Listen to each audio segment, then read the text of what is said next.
Devil ಗ್ಯಾಂಗ್ನಿಂದ ರೇಣುಕಾಸ್ವಾಮಿಯ ಹತ್ಯೆಯ ವಿಚಾರ. ಇದೇ ವಿಚಾರಕ್ಕೆ ಸಂಬಂಧಪಟ್ಟಂತೆ ತ್ವರಿತಗತಿಯ ನ್ಯಾಯಾಲಯವನ್ನ ಸ್ಥಾಪನೆ ಮಾಡಬೇಕು ಅನ್ನುವಂತಹ ವಿಚಾರಕ್ಕೆ ಸಂಬಂಧಪಟ್ಟಂತೆ ಪರಮೇಶ್ವರ್ ಅವರು ಮಾತನಾಡಿದ್ದಾರೆ. ಪ್ರಕರಣದ ಶೀಘ್ರ ಇತ್ಯರ್ಥಕ್ಕೆ ಫಾಸ್ಟ್ ಟ್ರ್ಯಾಕ್ ಕೋರ್ಟ್ ರಚನೆ. ಪೊಲೀಸರಿಂದ ಮನವಿಯ ಬೆನ್ನಲ್ಲೇ ಸರ್ಕಾರ ಈ ಕುರಿತಂತೆ ಇಂಗಿತವನ್ನು ವ್ಯಕ್ತಪಡಿಸಿದೆ. ಫಾಸ್ಟ್ ಟ್ರ್ಯಾಕ್ ಕೋರ್ಟ್ ರಚನೆ ಮಾಡುವ ಚಿಂತನೆ ಇದೆ. ಈ ಬಗ್ಗೆ ಕೋರ್ಟ್ ತೀರ್ಮಾನವನ್ನ ಮಾಡಬೇಕಿದೆ.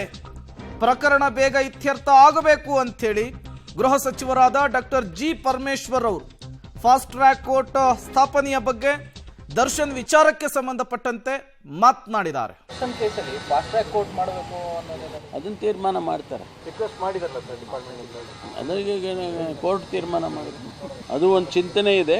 ಯಾಕೆಂದರೆ ಬೇಗ ಮುಗಿದೋದ್ರೆ ಅದು ಕೇಸು ಏನು ತೀರ್ಮಾನ ಕೋರ್ಟ್ ತೀರ್ಮಾನ ಮಾಡುತ್ತೋ. ಈಗ ಅವರೆಲ್ಲ ಚಾರ್ಜ್ ಶೀಟ್ ಸಬ್ಮಿಟ್ ಮಾಡಿದ್ದಾರೆ. ಎಫೆಕ್ಟಿವ್ ಆಗಿ ಅದನ್ನೇನೇನು ಎವಿಡೆನ್ಸಸ್ಸು ಸಿಕ್ಕಿದೆಯೋ ಅದನ್ನೆಲ್ಲ ಸಬ್ಮಿಟ್ ಮಾಡಿದ್ದಾರೆ.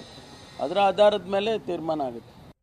ಅದರ ಬಗ್ಗೆ ನಮ್ಮ ಕಾನೂನು ತಜ್ಞರೊಂದಿಗೆ ಚರ್ಚೆಯನ್ನು ಮಾಡಿ ಮುಂದಿನ ಕ್ರಮಗಳನ್ನು ಕೈಗೊಳ್ತೀವಿ. ಜೈಲು ಇದ್ರ ಬಗ್ಗೆ ಈಗಾಗಲೇ ಗೊತ್ತಿದ್ದಾಗೆ ತನಿಖೆ ನಡೀತಾ ಇದೆ. 3 ಪ್ರಕರಣ ದಾಖಲಾಗಿದೆ. ಅದರ ತನಿಖೆಯನ್ನು ನಮ್ಮ ಸೌತ್ ಈಸ್ಟ್ ವಿಭಾಗದವರು ಮಾಡ್ತಾ ಇದ್ದಾರೆ. ಜೊತೆಗೆ ಒಂದು ವಿಚಾರಣೆಯನ್ನು ರಾಜ್ಯ ಸರ್ಕಾರದಿಂದ ಘೋಷಿಸಲಾಗಿದೆ. ಅದನ್ನು ನಮ್ಮ ಅಡಿಷನಲ್ CP ಕ್ರೈಮ್ ಚಂದ್ರಗುಪ್ತ ಅವರು ಮಾಡ್ತಾರೆ.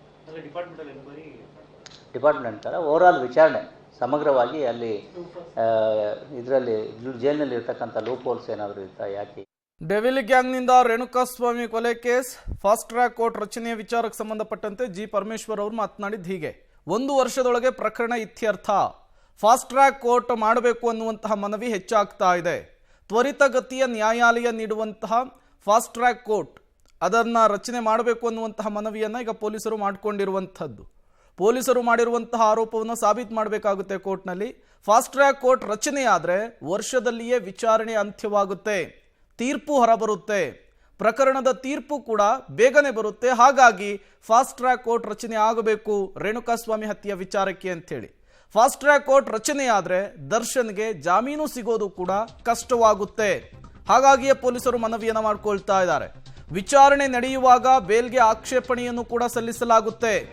ವಿಚಾರಣೆ ಮುಗಿಲಿ ಅಂಥೇಳಿ ಪೊಲೀಸರು ನ್ಯಾಯಾಲಯವನ್ನು ಕೇಳ್ಕೊಳ್ಬಹುದು. ದರ್ಶನ್ ಜಾಮೀನಿಗೆ ಅಪ್ಲೈ ಮಾಡಿದಂತಹ ಸಂದರ್ಭದಲ್ಲಿ ಆರೋಪಿ ಪ್ರಭಾವಿಯಾಗಿರೋದ್ರಿಂದ ಸಾಕ್ಷ್ಯ ನಾಶದ ಕಾರಣವನ್ನು ಕೊಡಬಹುದು. ಫಾಸ್ಟ್ ಟ್ರ್ಯಾಕ್ ಕೋರ್ಟ್ ರಚನೆಗೆ ಸಮ್ಮತಿ ಸಿಕ್ಕಿದ್ದೇ ಆದರೆ ಇವೆಲ್ಲವೂ ಬೇಲ್ ಸಂದರ್ಭದಲ್ಲಿ ಆಕ್ಷೇಪಣೆ ಸಲ್ಲಿಸಲಿಕ್ಕಿರುವಂತಹ ಅವಕಾಶಗಳು.